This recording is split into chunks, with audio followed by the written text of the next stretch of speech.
So, Shannon, do you like Pederson's explanation? No, go ahead and stick with what you said. You said you're going down to Dallas and you're going to get this win. Your team's going to be ready to play. Got no problem with that. I love with my coach. Brian Billick was notorious for writing checks that his team, the Baltimore Ravens, we had to cash. Yep. Got no problem with that, Skip. No problem whatsoever, because now he's already put it out there. It's bulletin board material. I know they're going to tack it up on the board and they're going to walk by and see what Brian had said.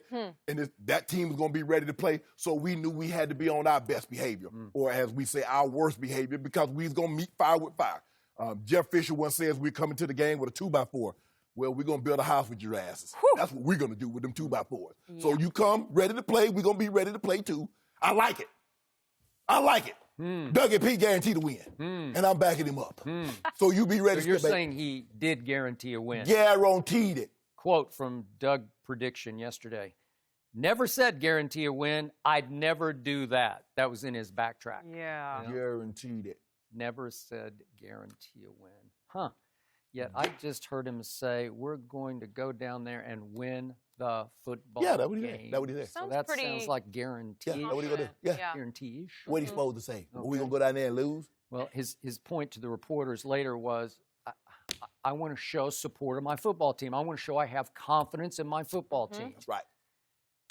He was angry with the tone of questions on the WIP interview, the radio interview on which he first spoke. And he said, yeah, the sky's falling outside, but we're going to go down there, we're going to win the football game, because I do believe he thinks they're going to go down there and kick the Cowboys behind. Yep. Because he says we're both reeling football teams, but my team, the Dallas Cowboys, they're really reeling because they've lost 3 in a row.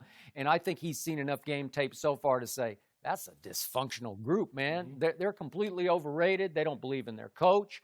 So what I told you yesterday as we reacted on the fly to this on the show when we first heard about it was, I'm just hoping that my players use him to motivate them the way their head coach is incapable of motivating them. And unfortunately, so far, at least publicly, it has not worked. And did you see Jason Garrett's response? What did he say? I did. I was hoping you'd bring this up, Skip. What did he say? Jason Garrett says, my response is, we're excited about the challenge. Obviously, they're a great football team, and we're going to focus on ourselves and what we need to do to prepare to play our best football on Sunday night, said Coach Clapp. I liked that Garrett voice. That was a good Jason Garrett. Jason Garrett. That was But well don't done. you, Big Red, as you call it. don't you want him to be true to himself?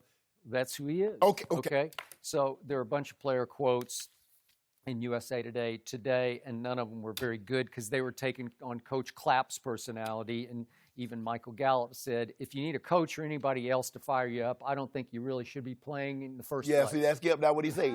Yeah. Okay. For me, I'm not looking for anybody to fire me up, said Michael Gallup, who said, I had 3 balls go right through my fingers Sunday at Jets. That's what he said. And he did. 2 of them were just flat-out cold drops, and the other one was catchable but not a drop. He just should have caught it because it hit him on the fingertips. So at least he's focusing on the correct thing. Right. But I need to know deep down if those players don't realize their manhood just got challenged in their house. Because he's telling you, we're better than you, and we're going to come in there and kick you right in your golden tails. That's what he's saying. He ain't lie. Yeah, okay, well, fine. I'm glad, because I tell you every year, my team has to win in spite of my head coach. He knows the X's and O's just fine. He's a solid football-minded football coach. I get that. But when it comes to motivating, he is the worst I've ever seen in all my years covering pro football that dates back to covering the Rams in Los Angeles in the 1970s. And that was Chuck Knox. Do you remember Chuck Knox? And he was kind of a zero personality, but he had a little fire. Ground Chuck. And they just ran the ball and ran it, and they ran most of the fans right out of the stands because the Coliseum would be half full for teams that won the division every year after year after year. They did. Didn't usually go anywhere in the playoffs till finally they broke 79. through. Yeah, they finally broke through with Jack Youngblood and Vince Ferragamo. But the point is, that was after Chuck Knox was gone. But Chuck Knox had fire in his belly, and I just don't sense any in Jason Garrett. So what happens every year? What happened last year? They had, what did I tell you? I told you, Jenny, this last week. I said, I don't care if they lose to the Jets. And you said, I don't think you I know you okay, said but that. I did because I need motivation. I need external. You're not going to get internal. You need external events to light your fire. So what happened last year? They fell to 3-5 because what happened on Monday Night Football, Tennessee at Jerry World? It was the all-time humiliation for the Cowboys. They got destroyed by Marcus Mariota. What happened the next week?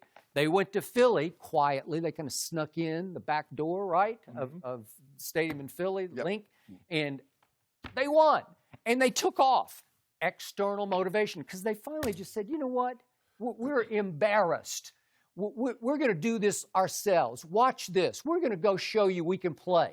Yeah, so, Jason is Skip. He's not a fire and brimstone type of guy. Do you want him to show it? Do you want him to show? You can't be something you're not. Right. Because it'll be fake. Right. So you want him to show footage of guys going over the wall. You want him to show war movies. What do you want him to do? How do you want him to motivate this team?